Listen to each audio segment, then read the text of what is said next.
Between 2018 and 2020, a notorious serial killer was active.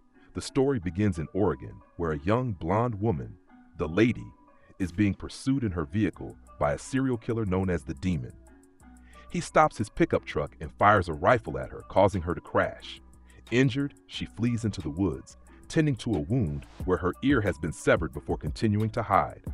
As the Lady runs, the Demon relentlessly stalks her through the forest. Eventually, she stumbles upon the home of an older couple, Frederick and Genevieve, and begs them for help. The Lady is now hiding inside a chest freezer while the Demon searches the house. Frederick lies dead in the kitchen, and Genevieve is nowhere to be seen.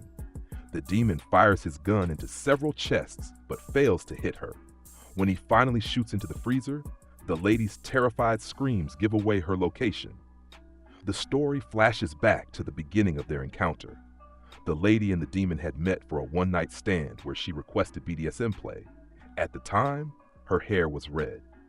As they parked outside a motel, the Lady warned the Demon about the dangers women face in such situations and jokingly asked if he was a serial killer. He laughed it off before they shared beer and cigarettes. Inside the motel room, the Lady had the Demon tie her to the bed and choke her. When he tried to initiate sex, she refused. Frustrated, the Demon restrained her again, slapped her, and threatened her with violent acts. The Lady appeared to cry and used the safe word, Mr. Snuffleupagus. Mr. Snuffleupagus! The Demon immediately apologized, worried he had gone too far, but the Lady started laughing, revealing she had been enjoying it. Before they could continue, the Lady saw something in the Demon that triggered a horrifying flash in her mind. Meanwhile, Frederick and Genevieve were having a peaceful breakfast when the Lady suddenly pounded on their door, begging for help. They treated her wounded ear and offered her food. While Genevieve went to get medicine, Frederick attempted to call the police. The Lady frantically begged him not to. Moments later, Genevieve heard shouting. Rushing back to the kitchen, she discovered Frederick bleeding from a stab wound, his head bashed in with the phone. As he collapsed, lifeless, the Lady ordered Genevieve to gather supplies, having learned the couple were doomsday preppers. The Demon arrived at the house just as Genevieve fled into the woods. Realizing the danger, the Lady quickly concealed herself in the freezer. In the hotel room, the Lady and the Demon are seen making out while taking drugs. She pulls out a bag of cocaine and they both snort it. Before long, the Demon starts feeling unwell and tries to leave, but his body goes limp. The Lady drags him back inside, revealing that she laced his drugs with ketamine. While he is immobilized, she carves EL into his chest, exposing her true identity as the serial killer known as the Electric Lady. As she rummages through his belongings, she finds a badge. The Demon is actually a cop.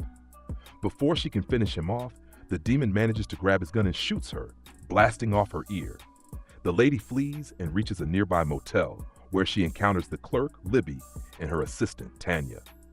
When Libby orders Tanya to call the police, the Lady swiftly stabs Libby in the neck and demands Tanya's car keys. This leads directly to the high-speed chase from earlier. After the Lady is knocked unconscious from a brutal punch to the face, the Demon calls for backup, referring to himself as RC. The Lady regains consciousness and reveals her twisted motivations. She was inspired by notorious killer Gary Gilmore and longs to die in the same way.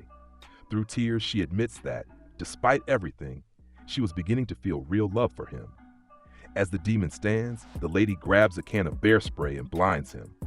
While he stumbles, she lunges at him, biting into his neck and tearing open his jugular, leaving him to bleed out. She then seizes his gun. Moments later, the Demon's fellow officers, Pete and Gail, arrive. The Lady pretends to be a victim, and while Gail tries to help her, Pete remains suspicious. They take her into custody. While driving, they come across Genevieve, who frantically asks for help. Before she can expose the Lady shoots her in the head and forces Pete and Gail to surrender their weapons. Out of gratitude for Gail's kindness, the Lady spares her life, letting her go before ordering Pete to keep driving. On a desolate road, Pete pulls over at the Lady's command.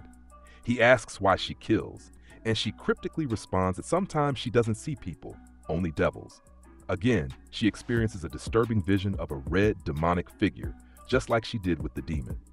Overcome by the vision, she shoots Pete dead before abandoning the car.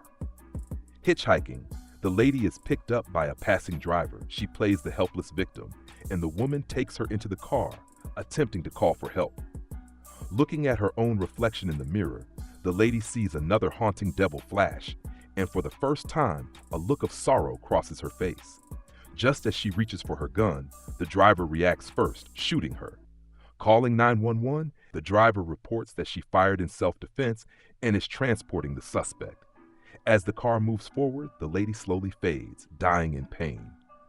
Do you think the lady's visions of devils were real, or were they just a reflection of her fractured psyche? Don't forget to like and subscribe. See you next time.